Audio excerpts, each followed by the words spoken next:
7편, 현자의 첫 번째 가르침, 현재를 잃지 마라. 섭은 현자의 존재에 익숙해지기 시작했다. 그는 더 이상 텅 빈 조수석을 향해 혼잣말을 하지 않았다. 그에게는 이제 진짜 말벗이 생겼다. 그들의 여정은 현자에게는 세상을 다시 배우는 배움의 길이 되었고, 섭에게는 자신의 삶을 돌아보는 성찰의 길이 되었다. 하지만 섭은 여전히 조급했다. 그의 트럭커로서의 삶은 결국 돈을 벌어 가족에게 보내고 한 달에 며칠 안 되는 휴가를 얻기 위해 현재를 견뎌내는 과정이었기 때문이다. 그는 늘 목적지를 향해 달렸다. 그날 또 그는 중부고속도로 위를 달리고 있었다. 약속된 시간보다 조금 늦은 터라 마음이 급해 자꾸만 가속 페달을 밟게 되었다. 그때 그의 뒤에서 달려오던 번쩍이는 검은색 승용차 한 대가 아슬아슬하게 그의 트럭을 추월해 앞으로 끼어들었다. 거대한 트럭 바로 앞에서 급하게 차선을 변경하는 자살 행위나 다름없는 난폭 운전이었다. 섭은 욕설을 내뱉으며 급하게 핸들을 꺾고 브레이크를 밟았다. 육중한 차체가 기우뚱하며 도로 위에 타이어가 끌리는 마찰음이 고막을 찢을 듯이 울렸다. 다행히 사고는 피했지만 그의 심장은 분노와 놀람으로 격렬하게 뛰었다. 그는 경적을 길게 울리며 저 멀리 사라져가는 승용차를 향해 삿대질을 했다. 미친놈, 저러다 황천길 가겠네. 뭐가 저리 급하다고 목숨을 내놓고 달리는 거야. 그가 분을 사귀지 못하고 씩씩거리고 있을 때 케이지 안에서 현자의 목소리가 조용히 들려왔다. 버시어, 그대는 저 차가 왜 저리 급히 달려간다고 생각하는가? 글쎄, 바쁜 일이 있거나 아니면 그냥 성격이 지랄 맞거나 둘 중 하나겠지.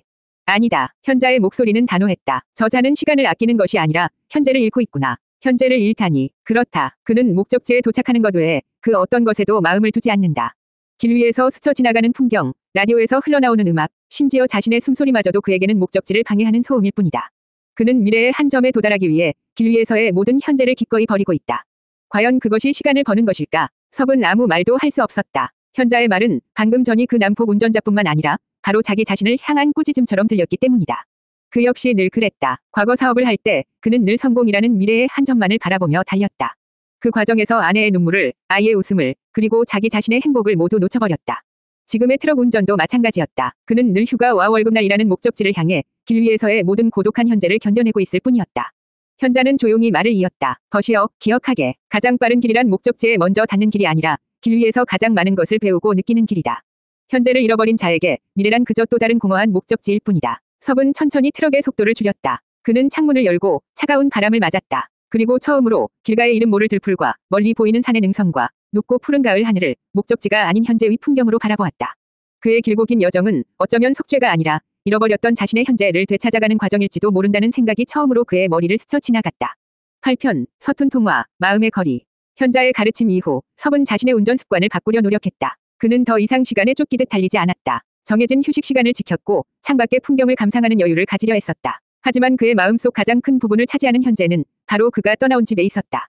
그는 가족의 현재를 그 무엇보다도 느끼고 싶었다. 그날 밤 그는 경상도의 한적한 휴게소에 차를 세우고 공중전화 박스로 향했다. 늘 그랬듯 아내 순정에게 전화를 걸기 위해서였다. 이전까지 그의 전화는 늘 돈 붙였다. 며칠 뒤에 들어간다 같은 용건으로 시작해서 알았다. 끊는다는 대답으로 끝나는 비즈니스에 가까운 통화였다. 하지만 오늘은 달라야만 했다. 수화기 너머로 익숙하지만 여전히 어색한 순정의 목소리가 들려왔다. 여보세요. 나야. 알아. 용건이 뭐요? 돈은 아직 안 들어왔는데. 역시나 그녀는 용건을 물었다. 섭은 잠시 망설이다가 미리 생각해두지 않았던 질문을 불쑥 던졌다. 아니, 돈 말고 그냥 오늘 뭐 했소? 수화기 너머에서는 한동안 아무런 대답이 없었다. 섭은 자신의 질문이 너무 뜬금없었나 싶어 얼굴이 화끈거렸다. 한참 만에 의심이 가득 담긴 순정의 목소리가 들려왔다. 왜 그런 걸 물어봐. 별일 없었수. 그냥 가람이 학교 보내고 빨래하고 청소하고 늘 똑같지. 뭐. 가람이는 학교에서 잘 지내고 그럼 당신 없어도 알아서 잘 커. 숙제는 여전히 하기 싫어하지만 그 녀석. 대화는 자꾸만 끊겼다. 하지만 섭은 포기하지 않았다. 그는 그녀의 일상을 그의 부재 속에서 흘러가는 현재를 조금이라도 더 붙잡고 싶었다. 오늘 점심은 뭐 먹었소? 시장에는 다녀왔고 요즘 배추값이 많이 올랐다던데. 그의 서툰 질문들이 이어질수록 순정의 목소리도 조금씩 변해가고 있었다. 처음에 경계심과 의심은 점차 누그러지고 그 자리에 당혹감과 낯선 감정이 스며들고 있었다. 그녀는 지난 1년간, 아니 결혼 생활 내내 남편에게서 이런 질문을 받아본 적이 없었다. 그는 늘 자신의 사업과 돈 이야기만 하는 사람이었다. 당신 정말 왜 이래? 어디 아픈 거 아니지? 아니, 아프긴. 그냥 당신 목소리가 듣고 싶어서 전화했소. 그 말에 순정은 더 이상 아무 대답도 하지 못했다. 어색한 침묵이 수화기를 통해 흘렀다. 그것은 마음의 거리만큼이나 멀고 긴 침묵이었다. 나 이제 곧 또 짐 실으러 가야 해서 끊어야겠소. 저녁 잘 챙겨 먹고. 섭은 황급히 전화를 끊었다. 그는 괜한 짓을 한 것만 같아 후회스러웠다. 하지만 수화기를 내려놓는 그의 얼굴에는 희미한 미소가 걸려 있었다. 비록 서툴고 어색했지만 그는 분명 한 걸음을 내디뎠다. 트럭으로 돌아온 그에게 현자의 목소리가 들려왔다. 가장 먼 거리는 땅의 끝과 끝이 아니라 바로 곁에 있는 사람에게 닿지 못하는 마음의 거리이다. 그대는 오늘 그 먼 길의 첫걸음을 떼었구나. 섭은 말없이 고개를 끄덕였다. 그의 고독한 길 위에서 그는 이제 아내에게 닿기 위한 세상에서 가장 멀고도 가까운 길을 달리기 시작했다. 9편 라디오에서 흐르는 노래. 서툰 통화가 끝나고 섭의 마음에는 작은 온기와 함께 더 큰 그리움이 남았다. 그는 아내의 현재에 한 걸음 다가섰지만 그만큼 더 함께하지 못하는 현실의 무게를 실감해야 했다. 그는 다시 도로 위로 트럭을 몰았다. 밤이 깊은 고속도로는 마치 우주 공간처럼 헤드라이트가 비추는 한 뼘의 공간을 제외하고는 온통 칠흑 같은 어둠에 잠겨 있었다. 그는 무료함과 밀려오는 졸음을 쫓기 위해 라디오를 켰다. 여러 채널을 돌리던 그의 손이 익숙하면서도 낯선 전주곡에 멈췄다. 마왕의 목소리였다. 하지만 그가 아는 노래는 아니었다. 그가 과거에서 돌아온 후 지난 1년 사이에 발표된 신곡인 듯했다. 템포는 묵직했고 사운드는 그 어느 때보다 더 풍성하고 깊었다. 그리고 마왕의 목소리, 과거의 날카롭고 냉소적인 음색 대신 깊은 상처를 이겨낸 자의 담담함과 삶에 대한 뜨거운 의지가 담겨 있었다. 가사는 마치 한 편의 시와 같았다. 죽음의 문턱에서 돌아와 비로소 삶의 소중함을 깨달은 자의 독백. 그것은 섭 자신과 그리고 마왕만이 이해할 수 있는 둘만의 이야기처럼 들렸다. 섭은 갓길에 트럭을 세웠다. 그는 시동을 끈 채 어둠 속에서 오직 라디오에서 흘러나오는 노래에만 집중했다. 자신이 시간을 거슬러 저지른 필사적인 발버둥이 바로 저 노래가 되어 지금 이 시간 속에서 울려 퍼지고 있었다.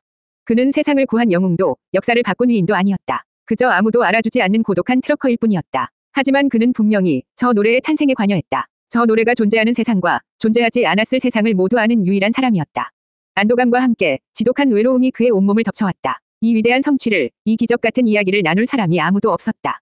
그는 자신이 이 세상에 속하지 않은 유령이라는 사실을 다시 한번 깨달았다. 노래가 끝나고 라디오 DJ의 밝은 목소리가 흘러나왔다. 역시 마왕입니다. 어떻게 이런 명곡을 계속해서 만들어낼 수 있을까요? 요즘 넥스트 엠파이어를 설립해서 후배 양성에도 힘쓰고 있다던데 정말 대단하죠. 섭은 힘없이 웃었다. 넥스트 엠파이어. 그가 과거의 마왕에게 알려주었던 미래의 청사진이었다. 자신이 그려준 대로 역사는 차질 없이 흘러가고 있었다. 자신이 없는 세상에서 노래가 끝나자 케이지 안에서 조용히 모든 것을 듣고 있던 현자가 입을 열었다.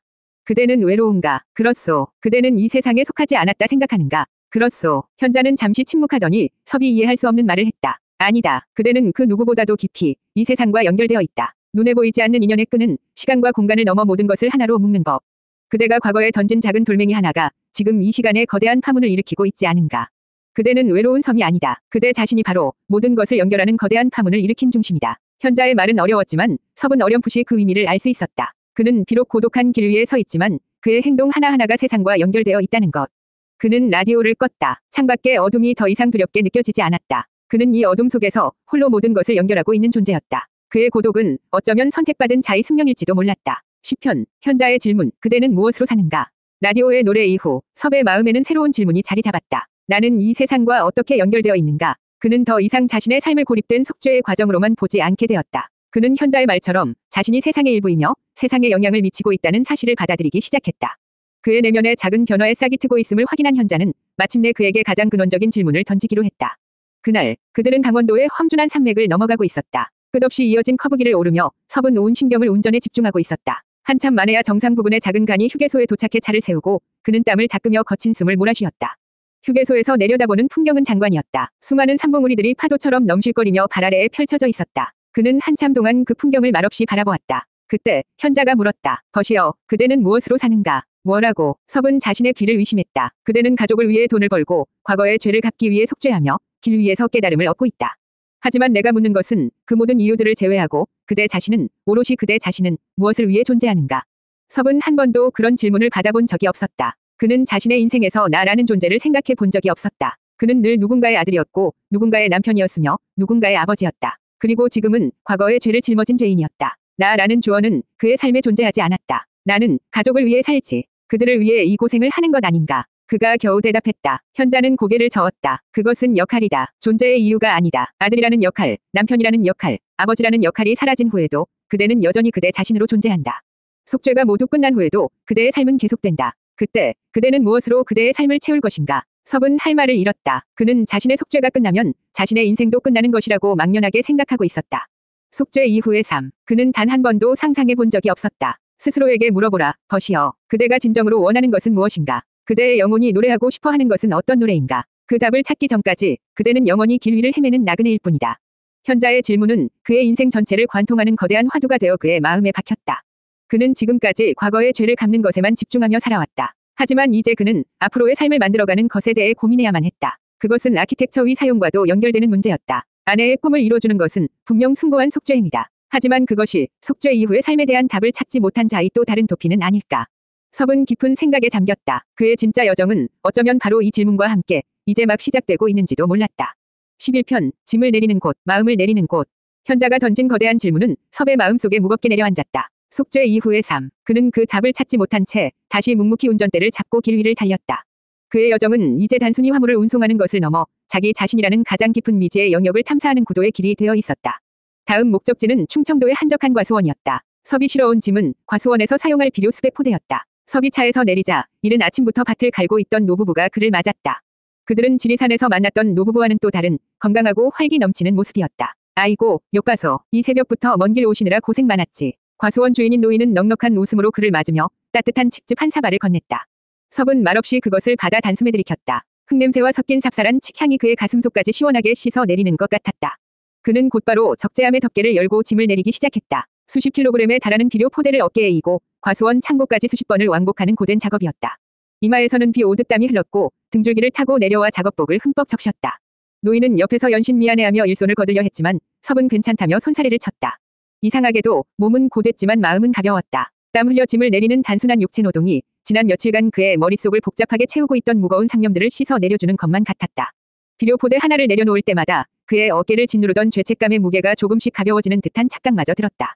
모든 짐을 내리고 창고 문을 닫았을 때 그의 온몸은 땀으로 목욕을 한 듯했지만 표정은 그 어느 때보다도 평온해 보였다. 노인은 그의 손에 억지로 두툼한 촌지를 쥐어주려 했다. 받아둬요. 약속된 운송비 말고 이건 내 성이니까. 오늘 아침 나 혼자 했으면 해질녘까지 해도 못 끝냈을 일이오. 섭은 몇 번이고 사양했지만 노인의 고집을 꺾을 수는 없었다. 그는 마지못해 돈을 받아 주머니에 넣었다. 그때 케이지 안에서 모든 것을 지켜보던 현자의 목소리가 그의 머릿속에 울렸다. 벗이여, 비움으로써 채워진다는 것의 의미를 알겠는가? 섭은 창고 앞에 서서 자신이 방금 땀 흘려 채워넣은 비료 포대들을 바라보았다. 그리고 자신의 텅 빈 적재함을 보았다. 그는 자신의 시간과 노력을 쏟아부어 트럭을 비워냈지만 그의 손에는 예기치 않은 돈이 그리고 마음에는 따뜻한 감사의 온기가 채워져 있었다. 그대는 그대의 짐을 내려놓음으로써 타인의 창고를 채웠고 그대의 마음에는 새로운 공간이 생겨났다. 세상의 이치란 그런 것이다. 무언가를 얻기 위해서는 먼저 무언가를 내어주어야만 하지. 그것이 재물이든 노력이든 마음이든. 섭은 고개를 끄덕였다. 그는 아키텍처 위대가에 대해 다시 생각했다. 자신의 미래를 바친다는 것, 그것은 단순히 무언가를 잃어버리는 소멸의 행위가 아닐지도 모른다. 자신의 가장 소중한 것을 비워냄으로써 아내의 삶을 충만하게 채워주는 창조의 행위일 수도 있었다. 그는 과수원 노부부에게 고개 숙여 인사를 하고 다시 운전석에 올라탔다. 그의 마음은 방금 내리고 온 적재함처럼 가볍고 후련했다. 12편, 칠흑 같은 밤, 길 위의 상념. 다시 길 위에 선 섭은 칠흑 같은 어둠이 내린 고속도로를 홀로 달리고 있었다. 라디오 소리도 세상의 어떤 소음도 들리지 않는 깊은 밤. 오직 트럭의 엔진 소리와 그의 머릿속을 채우는 상념들만이 그의 동반자였다. 그는 현자가 던졌던 마지막 질문을 떠올렸다. 속죄가 모두 끝난 후에도 그대의 삶은 계속된다. 그때 그대는 무엇으로 그대의 삶을 채울 것인가? 속죄 이후의 삶. 그는 단 한 번도 생각해 본 적 없는 질문이었다. 그의 모든 존재 이유는 과거의 잘못을 바로잡는 것에 있었다. 마왕을 구하고 아내의 꿈을 되찾아주는 것. 그 숭고한 목표가 끝나고 나면 자신에게는 무엇이 남는가? 그는 아키텍처를 사용하는 자신의 동기를 깊이 파고들기 시작했다. 정말 오직 순정의 행복만을 위한 것인가? 여기에는 한 줌의 이기심도 섞여 있지 않은가? 그는 스스로에게 물었다. 만약 순정이 작가로서의 삶이 아니라 지금처럼 평범한 주부로서의 삶을 더 행복해 한다면 그럼에도 불구하고 자신은 그녀의 삶에 개입하여 과거를 바꾸려 할 것인가? 내가 너의 꿈을 이뤄줬다는 자기만족과 죄인이라는 굴레에서 벗어나고 싶어하는 이기적인 속죄 욕구가 이 모든 계획의 본질은 아닐까? 생각이 꼬리를 물수록 그는 혼란스러워졌다. 그는 자신이 순정을 위한다고 생각했지만 어쩌면 그 모든 것이 그녀의 의사와는 상관없는 자신만의 거대한 연극일지도 모른다는 공포가 밀려왔다. 시간을 거슬러 그녀의 과거를 바꾸는 것은 그녀의 현재를 그리고 그녀의 선택을 송두리째 부정하는 가장 오만한 행위일 수 있었다. 그의 머릿속에 과거 양평내가에서 만났던 어린 순정의 목소리가 들려왔다. 아저씨는 왜 행복해지려고 노력하지 않으세요? 그리고 사고 직전 절망에 빠져있던 아내 순정의 얼굴이 겹쳐졌다. 그는 어쩌면 아내의 행복이 아니라 자신의 구원을 위해 이 모든 일을 계획하고 있는지도 몰랐다. 나는 당신을 위해 내 모든 것을 바쳤다는 숭고한 명분 뒤에 숨어 자신의 죄책감을 덜어내려는 비겁한 술수일지도 모른다. 칠흑 같은 어둠 속에서 그는 자신의 가장 깊고 추악한 내면과 마주하고 있었다. 아키텍처라는 절대적인 힘 앞에서 그는 자신이 과연 선한 의도를 가진 구원자인지 아니면 또 다른 실수를 저지르려는 오만한 죄인인지 구분할 수 없었다. 트럭의 헤드라이트가 어둠을 갈랐지만 그의 마음속 길은 보이지 않았다. 현자는 아무 말도 하지 않았다. 이 질문에 대한 답은 오직 섭 스스로 찾아내야만 했다. 그의 속죄 여정은 이제 가장 혹독한 자기 성찰의 단계로 접어들고 있었다.